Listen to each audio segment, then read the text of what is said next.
Assalamualaikum warahmatullahi wabarakatuh. Liridha ilahi ta'ala wa ridha rasulihi Muhammadin sallallahu alaihi wasallam, dan juga segenap masyayikh kita yang telah memberikan ilmu pada kita agar kelak kita dapat ilmu yang berkah dan manfaat. Al-Fatihah. A'udzubillahi minasyaitonir rajim. Bismillahirrahmanirrahim. Alhamdulillahirabbil alamin. Ar-Rahmanir Rahim. Maliki yaumiddin. Iyyaka na'budu wa iyyaka nasta'in. Ihdinas siratal mustaqim.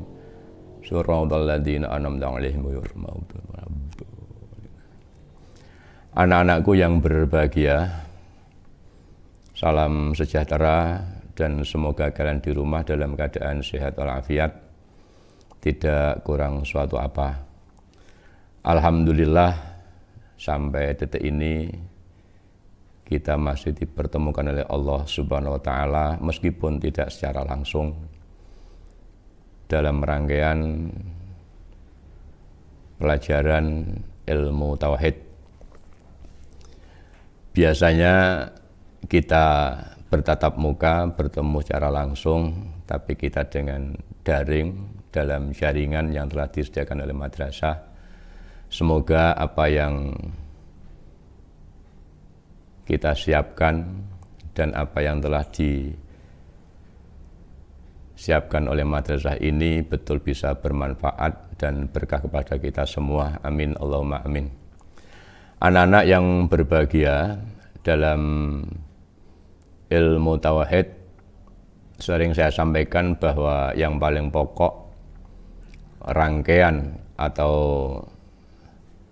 rumusan yang paling pokok di dalam tauhid itu adalah terkandung di dalam mu'taqad 50 atau yang jumlahnya 50. Tentunya yang wajib bagi Allah itu ada 20, kemudian yang muhal juga 20, kemudian jaiz bagi Allah 1, kemudian yang wajib bagi Rasul 4, yang muhal juga 4, kemudian yang jaiz bagi Rasul 1, jadi jumlah genap 50. Sehingga nanti saya tidak akan memperpanjang dengan apa yang saya sampaikan terkait dengan ilmu tauhid yang telah kita pelajari.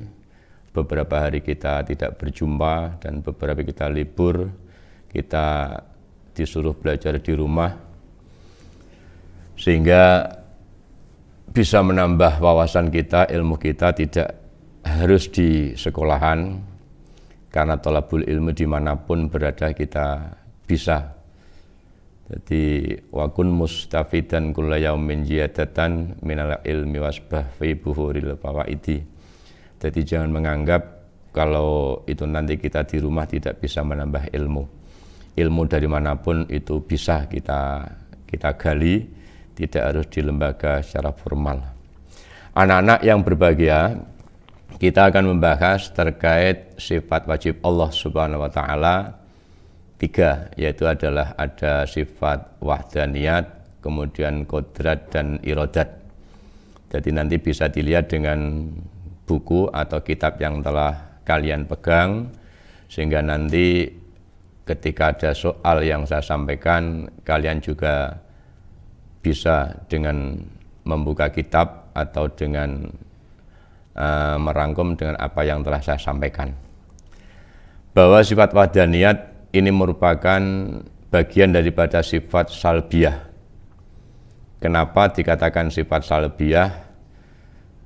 Dalam bahasa salbiyah, salibah itu adalah menghilangkan, atau dalam dulu para kiai kita memberikan makna Jawa itu adalah ndedel. Maksudnya adalah menghilangkan apa-apa yang tidak patut bagi Allah Subhanahu wa taala.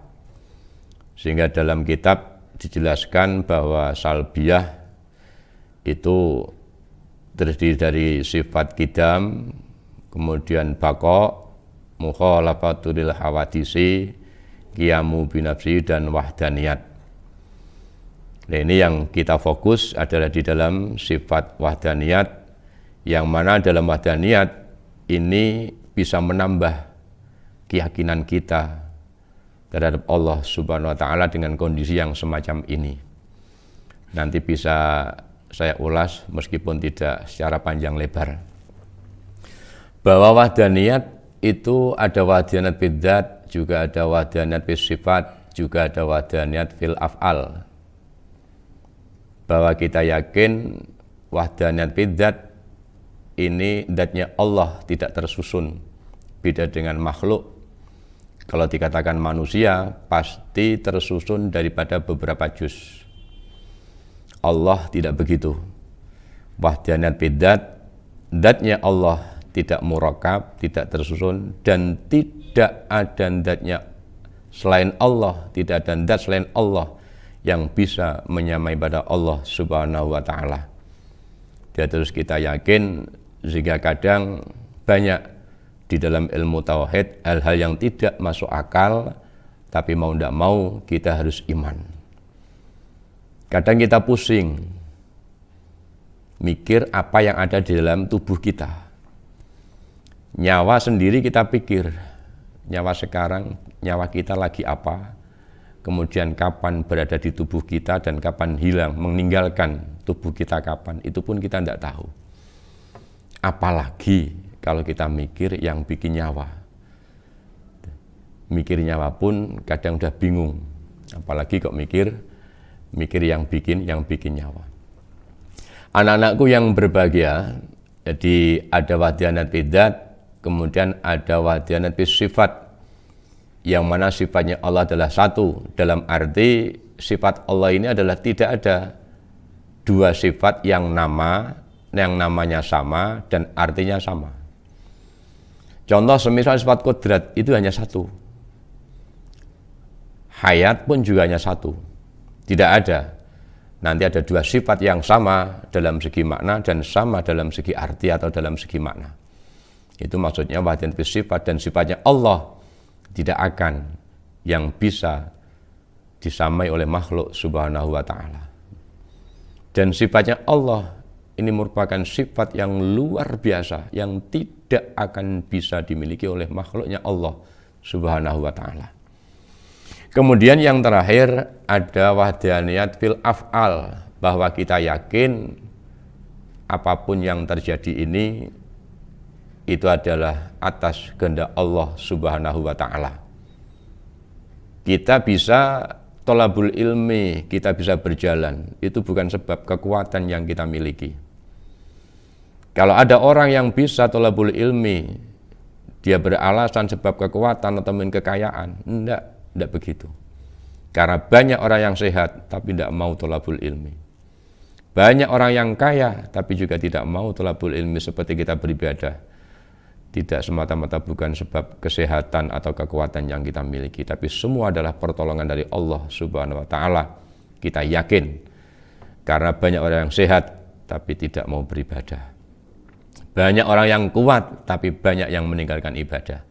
Ini merupakan kebetulan di dalam sifat ini adalah sifat wahdaniyat, dan kita yakin betul perbuatan yang terjadi di alam dunia ini betul-betul dari Allah Subhanahu wa taala. Tapi kita pun juga jangan terlalu pintar. Jangan kemudian kita selalu pasrah pada Allah. Udahlah, kalau memang Allah mau bikin pandai pada kita, untuk apa kita belajar? Belajar tidak membuat kita pandai, betul itu. Tapi harus kita sadar bahwa orang punya ilmu itu harus dengan adanya ikhtiar. Orang bisa punya duit, harus bekerja, itu bagian daripada ikhtiar yang wajib kita jalani. Jadi jangan sampai kemudian kita hanya bilang kalau memang Allah bikin kaya pada kita tidak usah kerja, kita pun juga punya awak, kita pun juga punya uang banyak. Coba orang yang bilang semacam itu, kita lihat saja, tidak mau bekerja kira-kira punya uang apa enggak. Tapi jangan juga kita beranggapan bahwa kita ini mampu itu adalah sebab kita banting tulang siang malam untuk kerja, jangan.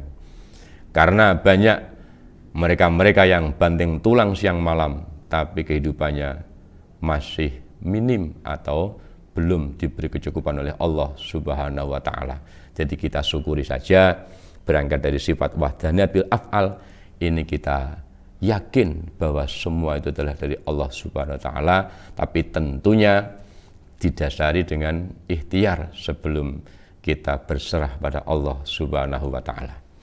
Anak-anakku yang berbahagia, kemudian sangatlah bodoh ketika ada orang yang beranggapan bahwa itu adalah dari hasil keringatnya sendiri, itu hasil dari pribadinya, sehingga menghilangkan keberadaannya Allah Subhanahu wa Ta'ala, menghilangkan keyakinannya pada Allah Subhanahu wa Ta'ala.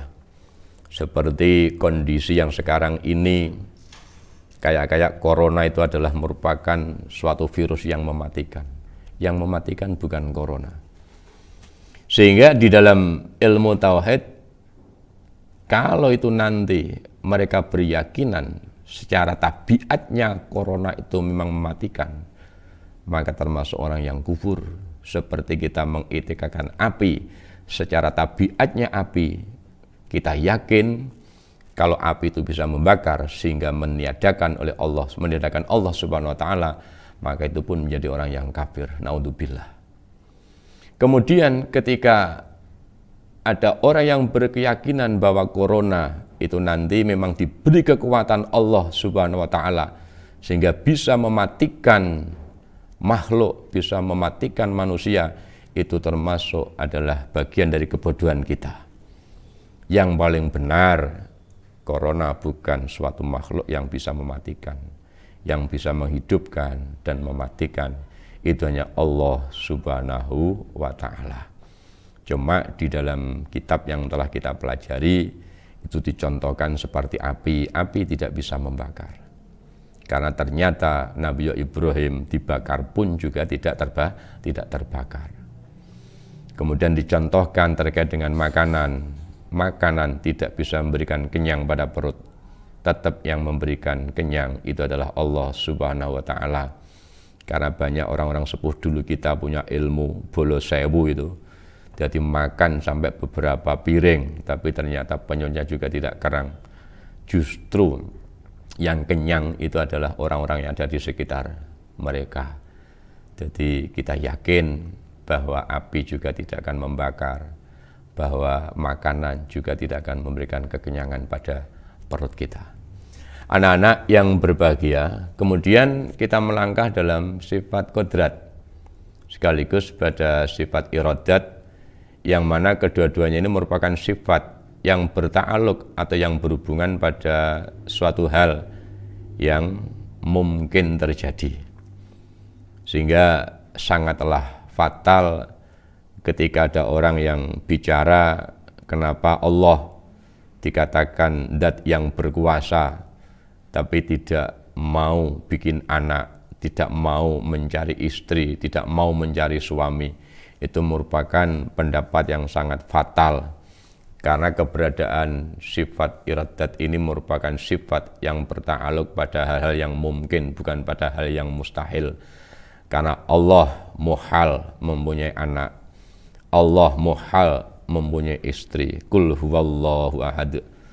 Allah itu adalah satu.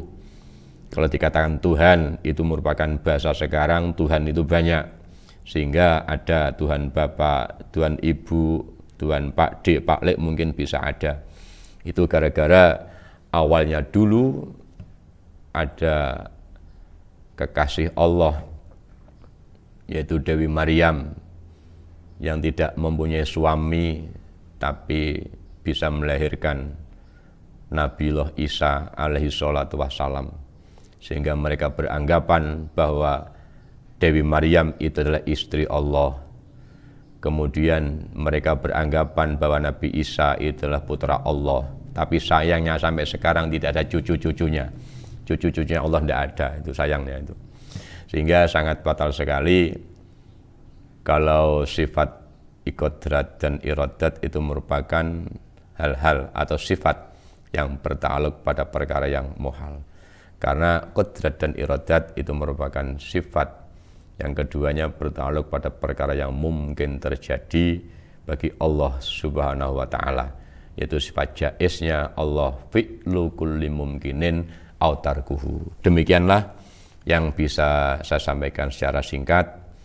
Nanti terkait dengan soal insya Allah akan saya sampaikan, sehingga saya berharap agar anak-anak selalu belajar dengan tekun, karena al-ilmu itu adalah dengan belajar, la bin nasab, la bil mal. Ilmu bisa kita raih dengan cara tolabul ilmi atau belajar, bukan sebab nasab, bukan sebab harta yang kita miliki. Saya yakin dengan sungguh-sungguh kalian dari jalan daring ini bisa memberikan kesempatan kalian untuk belajar, karena yang namanya thalabul ilmi nek cara wong Jawa yen ngaji niku mboten enten batese. Nek sekolah itu memang ada batasnya, mungkin SD sampai SMA. Setelah SMA pun juga tidak bisa dikatakan sekolah, tidak mau itu. Kalau ada anak sudah selesai SMA dikatakan sekolah, tapi maunya dikatakan kuliah. Kuliah pun juga terbatas usia kuliah paling tidak ya sampai 50, tidak ada yang kuliah usianya 70, tidak ada. Tapi kalau ngaji, kalian jangan berkecil hati, sampai kapanpun orang itu adalah wajib untuk bertolabul ilmi, wajib mengaji. Jadi minal mahdi ilal lahdi, anak itu mulai turun dari ayunan sampai ke liang kubur, bahwa manusia tetap bertolabul ilmi. Demikian, ada kurang dan lebihnya kami mohon maaf. Assalamualaikum warahmatullahi wabarakatuh.